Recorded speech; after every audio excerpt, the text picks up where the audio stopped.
Podcast number 8, Growing and Developing Wisdom. Hi, I'm Gloria Lybecker, founder of Healing You Sanctuary.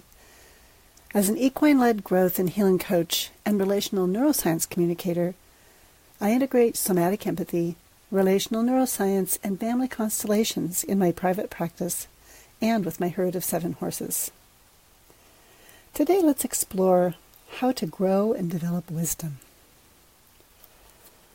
Have you ever felt pressure within, telling yourself you need to get something or get somewhere by a certain time, or that you're going to be late unless you hurry up?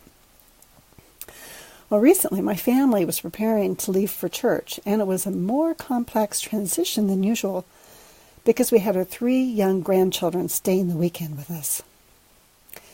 Boy, the pressure sensation I felt in my neck and shoulders stemmed from having been asked to speak at my church that Sunday about peacemaking. And I really, really like it when I have lots and lots of spaciousness arriving and setting up when making an offering. As I walked out to help everyone get in our son's vehicle, because it's large enough for us all to fit in it together, I saw my husband doing his best to get the grandchildren all safely into their car seats. I could hear one of our twin 3-year-old grandsons crying out loudly to his grandpa, but I couldn't quite make out what he was saying. As I drew close to the vehicle, my husband turned to glance at me with confusion, and I imagined some overwhelm. And I asked, "What's going on?"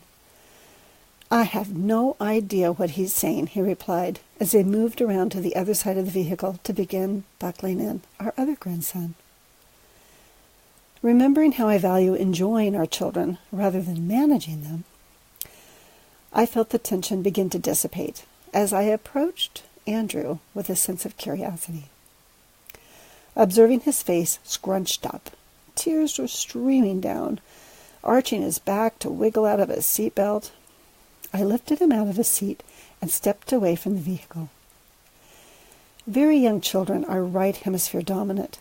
They haven't developed left hemisphere logic and words to express their feelings. Holding him close, I gazed into his eyes and said, "Andrew, when I see you crying and trying so hard to get out of your car seat, I'm wondering, are you feeling mad or sad?"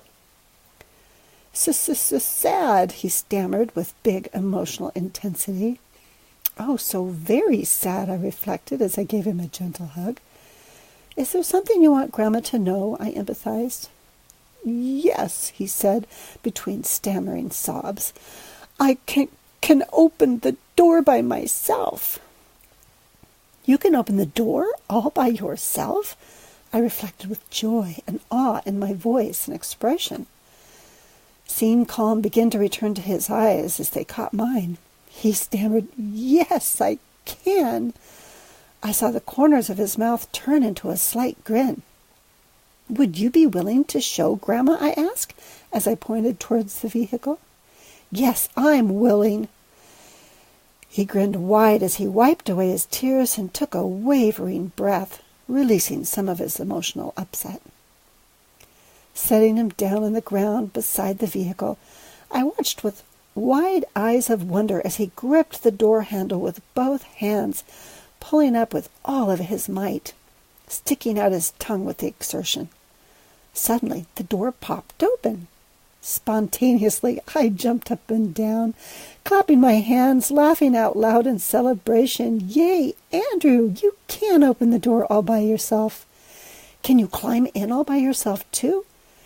"Yes, I can," he replied with another grin. I observed his eyes were brighter, and his face relaxed as he took in another wavering breath. "Would you show Grandma now?" I asked. "Yes," and he pushed the door wide enough to climb in, pulling himself up and into the vehicle with stamina. "Can you get into your car seat by yourself, too?" I wondered out loud. "Yes, I can," he answered with growing enthusiasm. He promptly climbed into his car seat, sat down with a lift of his chin as a pleased smile spread on his face. "Can you even buckle up all by yourself?" I asked with awe in my voice and wide, curious eyes. "Yes," he responded, and proceeded to concentrate seriously on buckling himself in. And he did it. "Papa," I cried out with delight, "look, Andrew did it all by himself." "Wow, Andrew," his grandpa said with a twinkle in his eye, "you did do it all by yourself." "This is so exciting to see you can open the door, Andrew," I acknowledged. "You can even climb inside, get into your car seat, and buckle up all by yourself. You are simply growing up and becoming so very capable. Thank you for being willing to show Grandma and Papa." "You're welcome," he said, returning my big hug and kiss. Settling into his seat, he released one last wavering breath, letting go of the last of his inner distress.